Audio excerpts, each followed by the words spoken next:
Assalamualaikum warahmatullahi wabarakatuh. Waalaikumsalam warahmatullahi wabarakatuh. Kembali lagi di mata kuliah saya.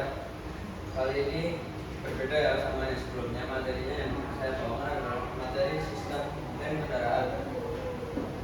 Sebelum itu mungkin ada yang tahu atau mengenal sistem rem atau fungsi jenis dan cara kerjanya? Belum, Pak. Belum Pak. Oke. Maka dari itu kita belajar ya bareng-bareng. Yang pertama ada fungsi esensial sistem rem, yaitu menjamin keselamatan dan kontrol. Seberapa cepat kita mengendarai kendaraan itu akan membutuhkan rem. Entah itu pelan atau kencang, kita tetap akan membutuhkan rem. Karena jika tidak ya walaupun pelan tapi nggak ada rem, kita akan nabrak. Terus fungsinya itu ada menghentikan kendaraan ya, seperti tadi. Fungsi utamanya itu adalah menghentikan laju kendaraan dengan cepat, aman dan terkendali, terutama dalam situasi darurat. Kadang kita di suatu perjalanan itu ada aja kendala nih, entah itu tiba-tiba contohnya kucing lah yang tidak disuka atau apa hewan sesuatu tiba-tiba datang, itu kan yang dibutuhkan pertama itu adalah refleks rem kita. Kalau tidak ada rem ya itu pasti akan terjadi kecelakaan, entah itu kecelakaan kecil atau kecelakaan besar. Jadi sampai kedua ada mengontrol kecepatan, memungkinkan pengemudi untuk mempertahankan kecepatan yang aman, terutama saat menuruni jalan curam atau saat melewati tikungan tajam. Setiap kita melewati jalan yang contohnya curam, di sini di mana sih, Dieng atau di Kali Bersih, itu kalau tidak butuh rem turunnya nggak bisa, itu tetap memerlukan rem. Jadi ya itu termasuk salah satu fungsi rem. Dan melewati tikungan tajam, tiba-tiba kita belum hafal nih jalannya, kita melewati jalan yang tiba-tiba berbelok, itu juga membutuhkan rem. Makanya itu fungsi rem juga termasuk. Terus menahan kendaraan, rem parkir atau rem tangan berfungsi untuk menahan kendaraan agar tidak bergerak saat diparkir, terutama di jalan menanjak atau menurun. Ini kalau di motor mungkin ada di bagian metik, itu di bagian kiri itu ada rem tangan yang buat menahan lah. Tapi lebih ke mobil ya kalau ini ya. Soalnya kalau kebanyakan kalau tanjakannya curam atau benar-benar menanjak, itu mobil kan bebannya berat, banyak yang kurang bisa mengontrol koplingnya, jadi nggak bisa untuk melanjutkan tanjakan itu. Dibutuhkan rem parkir, rem tangan buat menahan untuk sementara, buat tidak mundur, biar tidak membahayakan yang belakang. Terus lanjut, ada 3 jenis utama sistem rem berdasarkan mekanismenya. Rem sistem dikategorikan berdasarkan cara gaya pengereman diteruskan ke roda. Jenis yang pertama adalah rem mekanik, menggunakan komponen fisik seperti kabel atau tuas sederhana dan umumnya pada kendaraan ringan atau rem parkir. Yang seperti tadi itu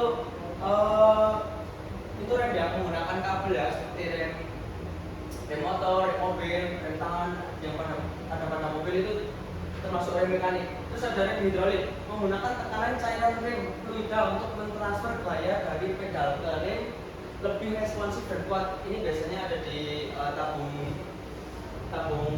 rem yang ada minyaknya itu.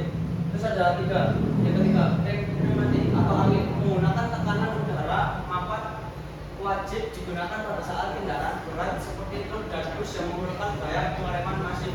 Kalau kalian pasti pernah terkait atau menemukan bis kendaraan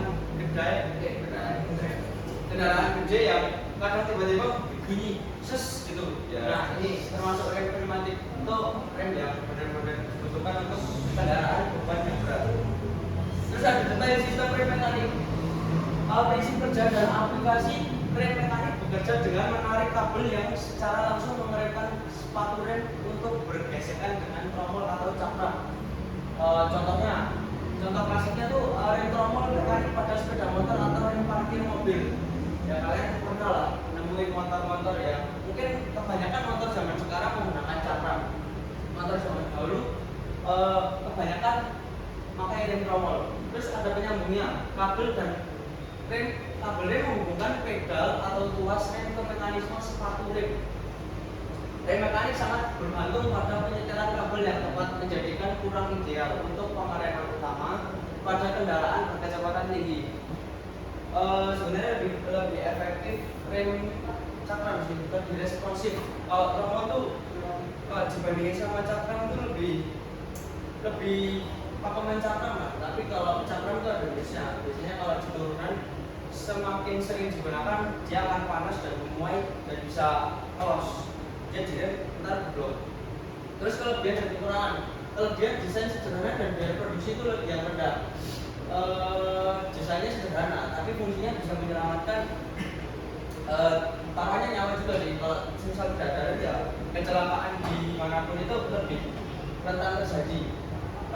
Biaya produksi yang rendah, biaya produksinya tidak semahal spare part yang susah didapat di bagian kendaraan yang lain. Terus kekurangan membutuhkan penyetelan rutin dan efektivitas menurun signifikan pada kecepatan tinggi. Ya kalau mempunyai kendaraan yang sering digunakan remnya, kalau bisa perawatannya lebih dirutinkan aja, lebih sering dilas atau lebih sering dibersihkan. Jangan sampai dibiarkan misal habis digunakan, terus motor nggak digunakan 2 hari nggak untuk dari itu takutnya malah ntar kurang responsif juga untuk dipakai lagi buat rem. Sistem rem hidrolik atau pengereman modern dan responsif. Ada master cylinder, mengubah gaya tekanan pada rem menjadi tekanan hidrolik pada cairan rem. Tuh seperti tadi tabung master rem yang sering ada di motor kalian itu ada itu. Terus ada cakram rem dan kaliper.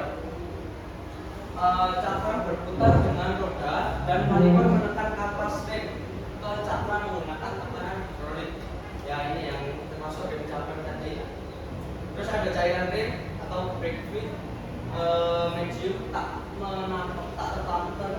memanfaatkan yang meneruskan gaya pengereman secara merata dan ke seluruh roda. Keunggulan pertama, pengereman jauh lebih kuat, responsif. Seperti yang saya bilang tadi, cakram itu lebih responsif dibanding tromol. Dan gaya pengereman dapat didistribusikan secara merata ke setiap roda. Penting untuk stabilitas kendaraan. Rem pneumatik, kekuatan untuk kendaraan berat beroperasi dengan udara bertekanan. Rem pneumatik itu yang tadi ya, yang ada angin suara ses gitu. Jadi kendaraan gede biasanya. Rem pneumatik atau rem lain menggunakan kompresor udara untuk menghasilkan dan menyimpan udara bertekanan tinggi dalam tangki khusus. Aplikasikan wajib pada truk, itu di truk, bus atau kereta api yang kendaraannya berbanyak benda berat yang tidak bisa, kalau mungkin pakai cakram tidak kuat ya bisa patah atau dan lain-lain. Makanya butuh rem pneumatik ini yang memerlukan gaya pengereman tinggi untuk massa yang besar. Massanya kendaraan ini kan besar ini, beratnya di luar ini lah, bisa berkali lipatnya mobil ini. Terus mekanismenya, pelepasan udara bertekanan yang menggerakkan diafragma atau silinder rem untuk mengaplikasikan pengeremannya. Terus keamanannya dilengkapi injak keselamatan dan indikator tekanan udara untuk memastikan ketersediaan tenaga pengereman. Sistem ini dirancang untuk keandalan maksimal di bawah beban kerja yang ekstrim. Biasanya buat truk itu kalau semisal nggak ada bebannya masih aman, kalau nggak perlu kayak gini, kecuali benar-benar mendadak. Tapi kan kebanyakan truk membawa beban yang sangat berat, bahkan bisa kalau di panjang mendadak mungkin mobil bisa bawa lipatnya dari beban mobil biasa. Terus inovasi pengereman, kombi brake atau kombi brake system atau yang biasa kita sebut CBS. Mesti kalian nggak asing sama kalimat CBS ini. CBS adalah teknologi yang meningkatkan keamanan berkendara pada sepeda motor dengan mengoptimalkan distribusi pengereman. Pengeremannya terpadu. Saat tuas rem belakang atau tuas tunggal ditarik, rem depan dan rem belakang bekerja bersamaan. Biasanya motor-motor zaman sekarang sudah ada sistem CBS-nya buat safety kalau turun dari jalan yang curam. Terus ada distribusi seimbang. Secara otomatis mendistribusikan gaya pengereman yang tepat ke dua roda, mencegah penguncian atau roda selip. Ini bahaya nih kalau di keadaan kita lagi di jalan yang curam itu, kalau ini distribusinya nggak seimbang, takutnya malah pancet. Terus meningkatkan keamanan lebih efektif dan stabil dalam situasi darurat. Kebanyakan orang belum mengetahui resiko rem yang nyeplos di turunan itu benar-benar bahaya. Makanya biasanya tanpa orang sadar itu mereka udah menggunakan sistem CBS. Itu orang-orang zaman sekarang yang perempuan lah contohnya, dia lebih ke tinggal pakai aja. Mungkin kalian tahunya aman selama bakal ada sistem ini. Biasanya kan sistemnya itu rem kanan, terus rem kiri atau rem kanan itu di salah satu itu bareng saja. Terus strategi perawatan sistem rem yang efektif. Perawatan yang tepat sangat penting untuk menjaga performa pengereman dan keselamatan Anda. Pemeriksaan komponen gesek, rutin periksa tetap halang, kapas, rem, cakram, datramol, ganti sebelum mencapai batas keausan maksimum. Lebih saya rekomendasikan kalau misalkan Anda ingin berpergian jauh atau udah lama nggak diganti atau udah lama nggak dicek, lebih baik dicek. Apalagi kalau ingin berpergian jauh. Soalnya kita juga tahu medan yang kita akan hadapi itu curam, naik atau turun. Makanya lebih baik bagian pengereman ini dicek dulu supaya tidak terjadi kecelakaan. Terus cek cairan rem. Periksa level cairan rem secara berkala. Pastikan tidak ada kebocoran pada master silinder selang atau silinder roda. Biasanya kalau bagian cek cairan ini itu bahasanya itu rem itu bisa cairan itu bisa gimana ya? Ntar kadang kita udah ngerem nih, udah mentok tapi nggak keren, itu bisa jadi karena cairannya udah lama nggak dibuka. Itu perlu di bagian apa itu yang di dekat cakram itu perlu dibuka itu biar lebih baik aja dari oli rem. Terus penggantian cairan rem, ganti cairan rem sesuai jadwal pabrikan. Biasanya setiap 1 atau 2 tahun itu cairannya menyerap kelembapan yang dapat menurunkan titik didih dan menyebabkan vapor itu kemarin udah dibahas sama Pak Puji. Terus saya juga lupa. Terus penyetelan mekanik. Untuk rem mekanik, pastikan kabel dan tuas memiliki jarak bebas yang sesuai agar respon pengereman tetap cepat dan akurat. Untuk dampak kritis dari sistem rem yang terawat baik, itu kenyamanan berkendara jelas.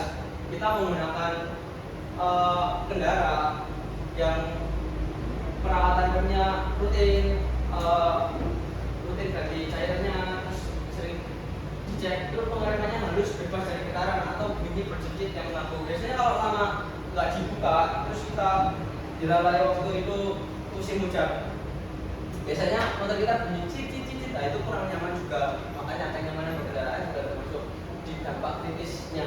Karena ya kalau motor kita waktu dia berbunyi yang tidak nyaman bukan cuma kita tapi tetangga kita, samping-samping kita itu jangan juga bergerak itu. Terus kontrol maksimal, memastikan kontrol penuh atas kendaraan terutama dalam kondisi jalan yang menantang atau mendadak. Ini kontrol maksimal, kita harus menyediakan kendaraan kita tuh ready di setiap medan jalan yang kita lalui. Terus pencegahan kecelakaan, menghindari kegagalan pengereman rem blong yang merupakan penyebab utama kecelakaan fatal. Ini yang sudah saya jelaskan dari awal. Pengereman itu penting. Jika tidak ada pengereman, mungkin kecelakaan itu banyak terjadi di mana-mana. Apalagi zaman sekarang itu anak muda tuh masih belum bisa terlalu mengontrol emosi. Jadi kita mungkin kadang diselip dikit, wah bensin terus pengen nyelip lagi itu. Nah itu bahaya itu. Makanya kesimpulannya dari semua itu komponen vital keselamatan sistem rem adalah pertahanan pertama dan terakhir Anda. Jangan pernah kompromi dengan kualitas dan perawatannya. Berani beli kualitas rem yang mahal apa yang penting terjamin. Jangan mengutamakan variasinya, fashion desain bagusnya, tapi cari yang benar-benar safety-nya itu. Mungkin tampilan rem yang bagus belum tentu kualitasnya juga sebagus itu. Bisa jadi tampilannya jelek atau jadul tapi keamanan safety-nya itu lebih bagus itu. Kita pilih. Terus pilih yang tepat. Pastikan Anda memahami jenis rem pada kendaraan Anda. Mekanik, rem hidrolik atau rem pneumatik tadi. Mungkin kalau bagi anak-anak muda belum terlalu membutuhkan rem pneumatik, tapi yang paling penting itu rem mekanik dulu. Dirutinkan aja perawatannya dan melakukan perawatan secara spesifik. Terus Yang terakhir ada aksi berkala. Lakukan pemeriksaan dan pergantian komponen atau cairan rem secara berkala untuk menjamin performa optimal dan daya tahan. Tuh, rem yang baik adalah kunci keselamatan Anda. Ini benar ini. Ini perlu di rem yang baik adalah kunci keselamatan Anda. Benar. Sekian presentasi dari saya. Sekian materi dari saya. Maaf, kalau ada kekurangan ucapan atau perkataan saya mohon maaf dan seterusnya. Sebelumnya ada pertanyaan? Cukup Pak. Cukup Pak. Oke baik, terima kasih. Berhubung waktunya sudah hampir habis, sebelum kita selesaikan materi jam pelajaran hari ini, kita absen dulu ya. Yang pertama ada Dana Ari Wibowo, terus ada Imam, ada Fitur Rahmat, terus ada Fatal Tersyamsi, oke, ada Muhammad Jani, ada Satya Pradana, ada Ahmad Fauzi, hadir. Oke, baik. Oke, sekian materi dari saya. Saya akhiri. Assalamualaikum warahmatullahi wabarakatuh. Waalaikumsalam.